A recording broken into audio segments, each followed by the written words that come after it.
नमस्कार दोस्तों, स्वागत है आप सभी का हमारे YouTube चैनल आर के योजना पर।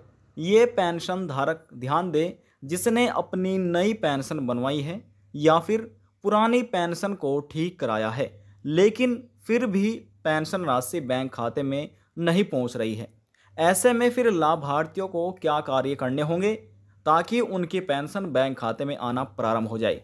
इसी के विषय पर आपको संपूर्ण जानकारी इस वीडियो के माध्यम से मिलने जा रही है। वीडियो की शुरुआत करने से पहले हमारा आपसे निवेदन है, यदि आप हमारे चैनल पर पहली बार हैं तो चैनल को सब्सक्राइब कर लीजिएगा। साथ ही दोस्तों बेल आइकन के बटन को प्रेस करना ना भूलें ताकि जो हमारी वीडियो का नोटिफिकेशन है वह सबसे पहले आपको प्राप्त हो और आप सबसे पहले ही उसका लाभ उठा सके। चलिए दोस्तों वीडियो की शुरुआत कर लेते हैं। आखिरकार आपकी पेंशन क्यों नहीं आ रही, इसके पीछे क्या रीज़न, क्या कारण हो सकता है, वह आपको बता देते हैं। देखिए, हम आपको सीधे ही राज्य सरकार द्वारा चलाया गया एक पोर्टल पर लेकर आ चुके हैं। आप यहां पर पढ़ सकते हैं, एकीकृत सामाजिक पेंशन योजनाएं उत्तर प्रदेश सरकार। यहां पर आपको तरीका समझना है। देखिए, सबसे पहले आपको क्या करना है, यहाँ पर आपको क्लिक करना है। क्लिक होने के बाद आपको यहाँ पर नज़र आएगा वृद्धावस्था पेंशन, निराश्रित महिला पेंशन और विकलांग पेंशन। इसमें से जो भी आप पेंशन का लाभ ले रहे हैं या फिर आपने इसमें से जो आपने पेंशन बनवाई है तो आपको उसका चुनाव कर लेना है। देखिए, हम यहाँ पर किसी एक पर क्लिक कर लेते हैं। जैसे हमने क्लिक किया, अब यहाँ से आपको किस जनपद में आप रहते हैं उस जनपद का आपको चुनाव करना होगा। देखिए, पूरी लिस्ट हमारे सामने है। इसमें से जो भी आपका जनपद होगा आपको उसका चुनाव कर लेना है। तो हम यहाँ से ये भी चुनाव कर लेते हैं। अब देखिए, यहाँ से हमने चुनाव किया। अब आपको क्या करना है, देखिए, जिन पेंशन धारकों की नई पेंशन बनी है तो जहाँ पर आपने आवेदन किया था नज़दीकी CSC सेंटर पर जाकर, तो वहाँ से आपको एक स्लिप मिली होगी। उस स्लिप में आपका पेंशन रजिस्ट्रेशन नंबर होगा, वह नंबर आपको इस कॉलम में डालना है। और जितने पुराने पेंशन धारक हैं उन सभी पेंशन धारकों के पास भी इसी प्रकार से स्लिप में एक एप्लीकेशन नंबर होगा, आपकी पेंशन का रजिस्ट्रेशन नंबर, वह आपको इस कॉलम में डालना है। चलिए हम यहाँ पर वह नंबर डाल देते हैं। यहाँ पर हमने पेंशन रजिस्ट्रेशन नंबर भी डाल दिया है और जो एक कैप्चा कोड यहाँ पर आपको नज़र आ रहा होगा ये भी हमने इस कॉलम में डाल दिया है। आपको भी डाल देना है, जो आपके सामने कैप्चा कोड आएगा वह आपको डाल देना है। और यहाँ पर आपको आइकन दिखाई दे रहा होगा सर्च का, आपको इस वाले आइकन पर ही क्लिक करना है। अब जैसे हमने क्लिक किया, देखते हैं, देखिए हमारे सामने जो अगला पेज है वह यहाँ पर ओपन हो चुका है। आपके सामने भी कुछ इसी प्रकार से ओपन होगा। अब जैसे ये ओपन हो जाता है तो यहाँ पर आप देखिए, ये एक जो ओपन हुआ है, इन्होंने अपनी पेंशन का रीवेरीफाइड कराया था, यानी कि पुराने पेंशन धारक थे, इनकी पेंशन आना बंद हो चुकी थी, तो उन्होंने अपना पेंशन को रीवेरीफाइड कराया। देखिए, इनका पहला लेवल भी कंप्लीट हो चुका है। पहले लेवल जो इनका कंप्लीट हुआ है वह इनके जो एप्लीकेशन फॉर्म है नज़दीकी CSC सेंटर से जहाँ से इन्होंने आवेदन किया था, तो आवेदन होने के बाद फॉरवर्ड की गई थी BDO के पास, SDM के पास। तो यहाँ पर उनके बाद यहाँ पर जांच के दौरान फिर फॉरवर्ड कर दी गई किसके पास, यहाँ पर DWO के पास। तो यहाँ पर एप्लीकेशन अप्रूव्ड मिलने के बाद यहाँ पर फॉरवर्ड की गई है DWO के पास। तो ये भी इनका स्टेप कंप्लीट हो चुका है।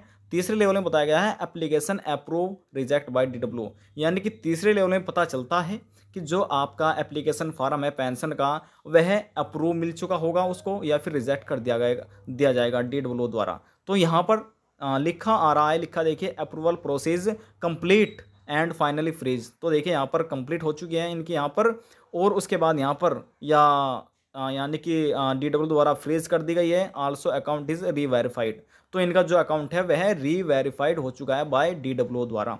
तो यहाँ पर इनके 4th लेवल में लिखा नज़र आपको आ रहा होगा, लेवल 4 अकाउंट रीवेरिफिकेशन डेट। तो यहाँ पर देखिए रीवेरीफाइड बाय DWO द्वारा इनका हो चुका है। तो आपके भी ये सभी स्टेप कंप्लीट होने चाहिए। यदि कोई स्टेप अधूरा है तो आपको थोड़ा समय लग जाएगा आपकी पेंशन में अपडेट होने में। जैसे ही चारों लेवल कंप्लीट हो जाते हैं तो आपके बैंक खाते में पेंशन आना प्रारंभ हो जाएगी। तो ये सभी लेवल आपको चेक कर लेने हैं, जिसका पूरा नहीं है उनको इंतजार करना है, और जिसमें कुछ गड़बड़ी है तो यहाँ पर आपको नज़र लिखा आ जाएगा।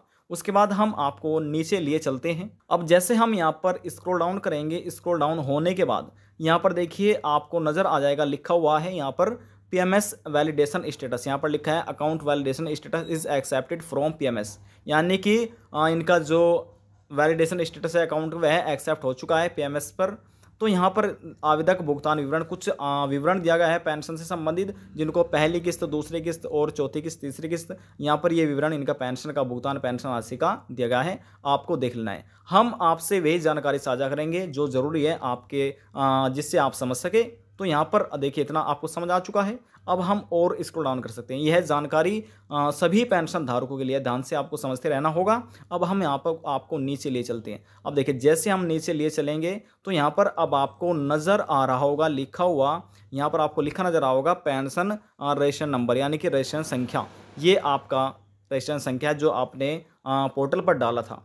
तो उसके बाद यहाँ पर आपका जनपद कौन सा है हमें मालूम नहीं है, आपको चेक कर लेना है, अपनी तहसील देखनी है और अपना निवास देखना है। ये सभी जानकारी आपको अपने आधार कार्ड से और बैंक की पासबुक से मिलान करा लेना है, जिस बैंक में आपका बैंक खाता है। ये सभी चीज़ों को आपको व्यक्तिगत मिला लेना है आपके आधार कार्ड में, बैंक की पासबुक में और आधार कार्ड में, बैंक की पासबुक में, और इस प्रकार से एप्लीकेशन फॉर्म में एक जैसा नाम होना चाहिए, एक जैसा ही एड्रेस आपका होना चाहिए। अब बात कर लेते हैं ग्रामीण विवरण के बारे में।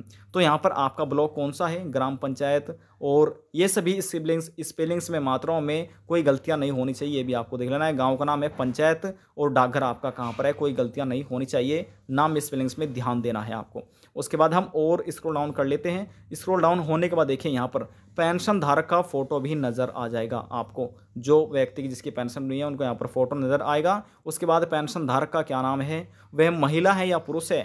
तो देखिए ऐसा होता है, ये एक विधवा महिला है तो यहाँ पर फीमेल लिखा हुआ है, यानी कि एक महिला है तो यहाँ पर फीमेल लिखा रहा होगा। यदि किसी फीमेल में पुरुष लिखा रहा है, यानी कि मेल लिखा रहा है, और यदि किसी पुरुष में फीमेल लिखा रहा है, अपोजिट हो रहा है, तो ये आपको देख लेना है। ये भी एक बहुत बड़ी गलती है पेंशन ना आने की। आपका पता जो आपने एड्रेस दिया हुआ है कहाँ पर है वे आपको देख लेना है। मकान नंबर, गली नंबर जिसने दिया हुआ है उसका शो हो जाएगा। यहाँ पर देखिए पूरा पता, ये आपका संपूर्ण एड्रेस यहाँ पर दिया गया है। पिन कोड आपका नज़र आ जाएगा, उपश्रेणी, उसके बाद यहाँ पर आपकी उम्र कितनी है, आयु, उसके बाद यहाँ पर आपकी जन्म तिथि भी शो हो रही है।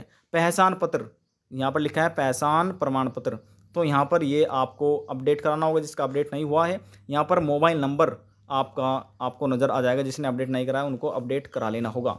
यहाँ पर डिजिटल सिग्नेचर लिखा हुआ है, किस तारीख में साइन हुए थे आपके डिजिटल, तो ये आपको तारीख नज़र आ जाएगी। ये सभी चीज़ें आपको देख लेनी है। हम यहाँ पर और स्क्रॉल डाउन कर लेते हैं। अब देखिए जैसे हमने स्क्रॉल डाउन किया, अब यहाँ पर लिखा गया है बैंक विवरण। बैंक विवरण में आपको अपनी पासबुक से नाम देख लेना है। तो यहाँ पर किस बैंक में आपका बैंक खाता है नाम आपको देखना मिलेगा, और यहाँ पर शाखा का नाम, यानी कि कहाँ पर आपकी शाखा है, शाखा का नाम देखने को मिलेगा।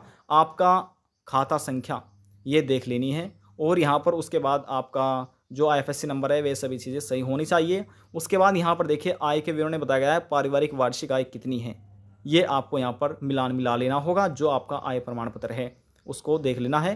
तहसीलदार द्वारा आय प्रमाण पत्र का क्रमांक, यानी कि जो तहसीलदार द्वारा आय प्रमाण पत्र एक क्रम संख्या होती है, पत्र में लिखी होती है, तो यहाँ पर वे आपको देख लेनी है। देखिए बहुत से ऐसे पेंशन धारक है, पुराने पेंशन धारक, कि यहाँ पर उनको अपडेट कराने की आवश्यकता नहीं है, उन्होंने अपडेट नहीं कराया, तो इस वजह से अपडेट ना होने वजह से ये नंबर उनको यहाँ पर शो नहीं हो रहा है। इस वजह से भी लाभार्थियों की पेंशन रुकी हुई है, बैंक खाते में नहीं पहुँच पा रही है।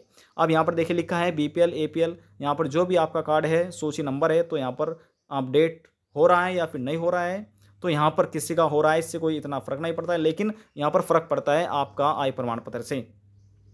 अन्य महत्वपूर्ण विवरण की बात करें तो यहाँ पर आपको लिखा मिलेगा बच्चों की कुल संख्या कितनी है, बालिग और नाबालिग, यहाँ पर अपडेट करा सकते हैं, अन्यथा कोई भी वैसे आवश्यकता नहीं है। अगर आप इन्फॉर्मेशन देना चाहे दे सकते हैं। यहाँ पर भरण पोषण करने की समर्थ है या फिर नहीं है, इतना यहाँ पर आपको देख लेना है। और पति की मृत्यु किस तारीख में दिनांक में हुई थी, तो यहाँ पर ये आपको लिखा मिलेगा पति मृत्यु प्रमाण पत्र में, तो यहाँ पर ये आपको किस तारीख में हुई थी अपडेट करा लेनी है। देखिए ये सभी महत्वपूर्ण जानकारी है, तो आपको इसी प्रकार से चेक कर लेना है। जिनमें से देखिए एप्लीकेशन फॉर्म में यदि कोई गलतियाँ मिल जाती है तो इन्हीं कारणों की वजह से आपकी पेंशन रुकी है। ये सभी चीज़ें आपकी सही होनी चाहिए। जी हाँ दोस्तों, ये सभी चीज़ें आपकी सही होनी चाहिए, तो आपको पेंशन मिलना प्रारंभ हो जाएगी। अब देखिए जो नए पेंशन धारक हैं, इन्होंने यानी कि जिन्होंने अपनी फरवरी में पेंशन बनवाई हुई है या फिर मार्च के महीने में बना हुई है, तो उनको थोड़ा इंतज़ार करना होगा। यहाँ पर थोड़ा समय तो लगेगा, आपकी पेंशन बनकर तैयार हो जाएगी, और जो नए सेशन के यानी कि 2023 की पेंशन मिलना प्रारंभ हो जाएगी, तो आपके बैंक खाते में पेंशन राशि को ट्रांसफ़र कर दिया जाएगा। देखिए दोस्तों, इतने चीज़ें आपकी समझ आ चुकी होगी। अब आपको बताते हैं कि आप इस पोर्टल पर विजिट कैसे कर सकते हैं, घर बैठे मोबाइल फ़ोन से कैसे ये सभी चीज़ें चेक कर सकते हैं। उसके लिए आपको मोबाइल फ़ोन में क्रोम ब्राउज़र को ओपन कर लेना होगा। चलिए हम भी ओपन कर लेते हैं। यहाँ पर आपको क्रोम ब्राउज़र ओपन नज़र आ रहा होगा। ओपन हुआ हुआ तो यहाँ पर आने के बाद आपको लिखना है सबसे पहले पेंशन यूपी पेंशन, उसके बाद लिखना है GOV डॉट पब्लिक PUBLIC। देख ध्यान से समझते रहिएगा। उसके बाद लिखना है लैंडिंग आपको इतना लिखना है। देखिए पूरा एड्रेस ये आपको डालना है और जैसे आप ये पूरा एड्रेस डाल देंगे उसके बाद आपको सर्च करना है। अब जैसे हमने सर्च किया, सर्च होने के बाद यहाँ पर आपको लिखा मिलेगा, देखिए SSPUP.gov.in HTTPS लैंडिंग पेज। तो यहाँ पर आपको इस पर क्लिक करना है। ध्यान से समझते रहिए। क्लिक होने के बाद देखिए आपके सामने इस प्रकार से अगला पेज ओपन हो चुका है, जैसे हमारे सामने ओपन पहले हो चुका था। एकीकृत सामाजिक पेंशन पोर्टल उत्तर प्रदेश सरकार। जितने भी उत्तर प्रदेश के वृद्धा, निराश्रित महिला में वे आते हैं, विधवा महिला, तलाकशुदा महिला, उसके बाद विकलांग में वे व्यक्ति आते हैं, कुष्ठ अवस्था और विकलांग व्यक्ति। तो यहाँ से सबसे पहले आपको अपनी पेंशन का चुनाव करना है। जैसे वृद्धावस्था का चुनाव कर लेते हैं। उसके बाद आपको अपने जनपद का चुनाव करना है, जिस भी आप जनपद में रहते हैं। जनपद का चुनाव करने के बाद अब आपको यहाँ पर अपना एप्लीकेशन नंबर डालना होगा पेंशन का, ये कैप्चा कोड डालना है और सर्च करना है। अपनी पेंशन की संपूर्ण जानकारी आप देख सकते हैं कि क्या क्या आपने एप्लीकेशन फॉर्म में लिखाया हुआ है, क्या गलतियाँ हो रही है और क्या आपको ठीक कराना है। तो देखिए ये सभी आपको चेक कर लेना है। यदि कोई जांच के दौरान कोई भी गलतियाँ हो रही है तो ऐसे में आपकी पेंशन आपके बैंक खाते में नहीं पहुंच पाएगी। आप किन डॉक्यूमेंट की आपको आवश्यकता होगी, क्या कार्य आपको करना होगा, कहां पर आपको जाना होगा, इसके लिए आप हमारी पिछली वीडियो देख सकते हैं। उसमें तरीका बताया गया है। यदि हम इस वीडियो में सभी जानकारी दे देंगे तो दोस्तों वीडियो काफ़ी ज़्यादा लंबी हो जाएगी और लेंथी हो जाएगी। आज की जानकारी में बस इतना ही। यदि आपको हमारी जानकारी पसंद आई तो वीडियो को जरूर लाइक कर दीजिएगा। आपके एक लाइक से हमें बहुत ज़्यादा मोटिवेट मिलता है। यदि जानकारी को लेकर आपके मन में कोई सवाल है, डाउट है, पूछना चाहते हैं, नीचे कमेंट बॉक्स में जाकर पूछ सकते हैं। सभी सवालों का जवाब आपको दे दिया जाएगा। लास्ट में निवेदन ये करेंगे, चैनल को सब्सक्राइब और साथ ही बेल आइकन के बटन को प्रेस करना ना भूलें। अब हम आपसे मिलते हैं नेक्स्ट वीडियो में एक और नई जानकारी के साथ। जब तक के लिए जय हिंद, जय भारत।